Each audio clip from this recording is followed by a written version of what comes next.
জীবন জীবন মানুষকে কত কিছু শেখায়, তাই না? মানুষ একটা সময় ভুলে যায় যে তারও অনেক দায়িত্ব কর্তব্য থাকে। আমরা নিজেরাই নিজেদের উপর কত দায়িত্ব কর্তব্য সেটা আমরা কখনোই ভাবতে পারি না। একটা সময় ছিল যে আমরা অন্যের উপর নির্ভর করেছিলাম, দায়িত্ব কী কর্তব্য কী বুঝতাম না।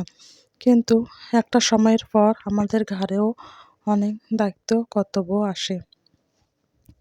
সংসারে অনেক সময় সুখ শান্তি দুঃখ কষ্ট হাসি কান্না সমস্ত কিছু নিয়ে কিন্তু একটা সংসার।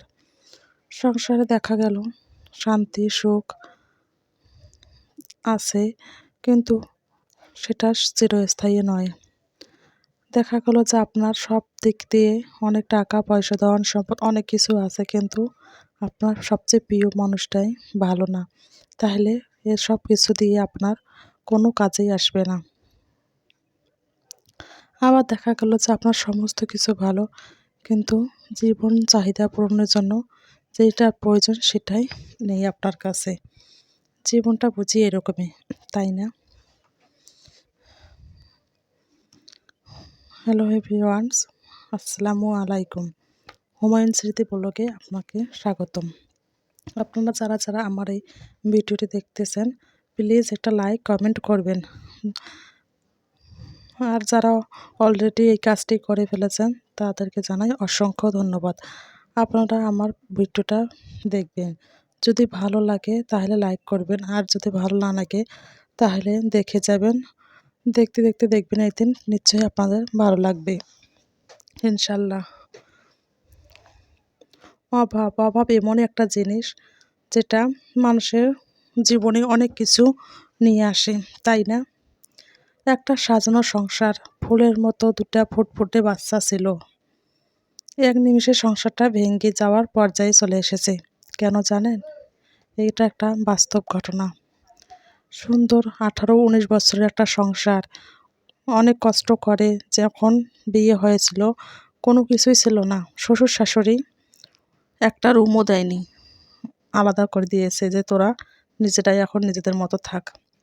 সেই সংসারটা অনেক কষ্ট করে, অনেক ঝড় তুফান সমস্ত করে একটা সংসার গড়ে ওঠা। দুইটা বাচ্চা, অনেক কষ্ট করার পর যে বৃষ্টিতে আর রাতের বেলা বেঁচে থাকে, যে সেই চালানটাও নাই যে থাকবে, সেই লোকটা এখন আল্লাহ দিলে একটা 3 তলা ফাউন্ডেশন দিয়েছে। কিন্তু আল্লাহর কি নিয়তি বোঝাই বড় মুশকিল, বোঝা যায় না যে কখন কি হবে। সেই সুখটাও ক্ষণিকের জন্য ছিল, বেশি দিন টেকে এলো না। এতটা সুখের মাঝে হঠাৎ করে দুঃখের বন্যা বয়ে আসলো, এক নিমিষে সমস্ত কিছু ধ্বংস হয়ে গেল। চলার মতো খাওয়ার মতোই কিছুই ঘরে নেই। সে যে কর্ম করে খাবে, যে গাড়িটা চালাবে সেটা কেনার মতো তার কাছে কোনো পয়সা ছিল না। বাধ্য হয়ে তাকে বাড়িটা বিক্রি করে দিতে হলো। যে একটা জিনিস কষ্ট করে করে সে জানে ওর জিনিসটা করতে কতটা কষ্ট হয়েছে, সে কিন্তু কখনোই সেটা নষ্ট করতে চাইবে না। মেয়েটা তো কোনোভাবেই বাড়ি বিক্রি করবে না। সে জানে সে কতটা 18-19 বছরের সংসারে কতটা কষ্ট করেছে, কতটা কষ্ট সহ্য করেছে। সে বলছে না, আমার জীবন গেল, আমি বাড়ি বিক্রি করব না। কিন্তু কি করার, তার হাজবেন্ড তো মানবে না। অনেক ঝগড়া কাজা করার পর মেয়েটা চলে গেল তার বাবার বাসায়, যে আমি চলে গেলে হয়তো সে মানবে, বুঝবে যে বউ কাছে নেই, অভিমান করে চলে গেছে, নিশ্চয়ই আমার কথা ভুল হচ্ছে, আমি কোনো কাজে লিপ্ত হই। ছেলেমেয়ের অনেক কাজ আছে, তারা যদি সৎ কাজে টাকা রোজগার করে কোনো সমস্যা নেই, সেটা যে কোনো কাজে হোক না কেন, সেটা তো সৎ কাজ। কিন্তু লজ্জা করে যদি পেটে ভাত না থাকে, সেটার কোনো মানেই হয় না। কিন্তু এক পর্যায়ে দেখা গেল মেয়েটা বাপের বাড়ি থাকা অবস্থায় ছেলেটা বাড়িটা বিক্রি করে দিল। বিক্রি করার পর তার ঋণ টিন সমস্ত কিছু শোধ করে দিল। এদিকে মেয়েটা তো জেদ ধরে বসে আছে, সে সংসার করবে না। কিন্তু সংসার না করে কি করবে? 18-19 বছরের সংসার, ছেলে মেয়ে দুইটা, তাদের জীবনটা তো দেখতে হবে। সে তো ইচ্ছা করলে ছেড়ে দিতে পারে, কিন্তু বাচ্চারা তাদের কি হবে? এত কিছু ভাবার পর আমরা সবাই মিলে মেয়েটাকে অনেক বোঝালাম যে যাও, তোমার যদি কপালে থাকে তুমি আবার সমস্ত কিছু করতে পারবে। কিন্তু না, মেয়েটা তো মানবে না। এরকম করে একে একে সবাই মিলে আমরা তাকে অনেক বোঝাইলাম। বোঝানোর পর সে রাজি হলো, ঠিক আছে আমি যাব। এক পর্যায়ে তাকে আমরা রেখে আসলাম। সেই জন্য আমি আপনাদের কাছে একটাই অনুরোধ করব, ক্ষণিকের সুখের জন্য আপনারা কেউ রূপ চেঞ্জ করবেন না। হঠাৎ করে কেউ বড়লোক হলে তার দেমাগ অহংকারে পা মাটিতে পড়ে না। এটা করা যাবে না। আল্লাহর নিয়তি কখন কি হয় বলাই মুশকিল। সেই জন্য আপনারা কখনোই নিজেকে বড় মনে করবেন না। আপনার অতীতের কথা চিন্তা করুন, আপনি কী ছিলেন, এখন কি হয়েছেন। দেখবেন দুনিয়াতে কিছুই নেই, আজ আছে কাল নেই। আল্লাহ কী না করতে পারে, সমস্ত কিছু আল্লাহর হাতে। সেই জন্য আপনারা অহংকার করবেন না, কারণ অহংকার হলো পতনের মূল লক্ষণ। সেই জন্যে আমাদের উচিত কোনো অহংকার করা যাবে না। আর একটা কথা আমি আপনাদেরকে বলি, এটা কোনো বানোয়াট গল্প না, এটা আমার একটা আপুর বাস্তব জীবনের ঘটনা। সেটাই আমি আপনাদের কাছে শেয়ার করলাম। সেই জন্য আমি আপনাদের কাছে বিনয়ত অনুরোধ করব যে আপনারা কখনো অহংকার করবেন না, আর কাউকে ছোট করে কথা বলবেন না।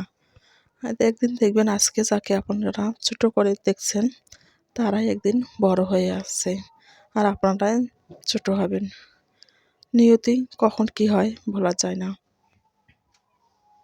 সেই জন্য সবসময় সৎ পথে চলবেন এবং সকলের সঙ্গে সদ্ব্যবহার করবেন, দেখবেন ইনশাল্লাহ আল্লাহ আপনাদের কখনোই বিপদে ফেলবে না। একে একে আমি বাড়ির সমস্ত কাজ করে নিলাম। মেয়েদের তো সংসার জীবন পালন করতে হয়, তাই না? আমি সমস্ত কাজ করিয়ে নিলাম। বাড়ির প্রত্যেকটা কাজ মেয়েদের করতে হয়, তারপরেও কথা শুনতে হয় মেয়েরা নাকি কোনো কাজই করে না। জানি না কেন এই কথাটা বলল হয় মেয়েদের।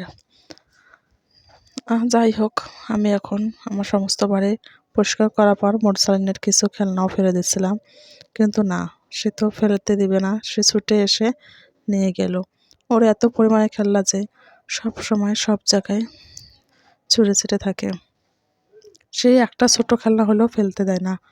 ও সবটাই নাকি ওর প্রয়োজনীয়। কি জানি ওর এত কিছু প্রয়োজনীয় খেলনা।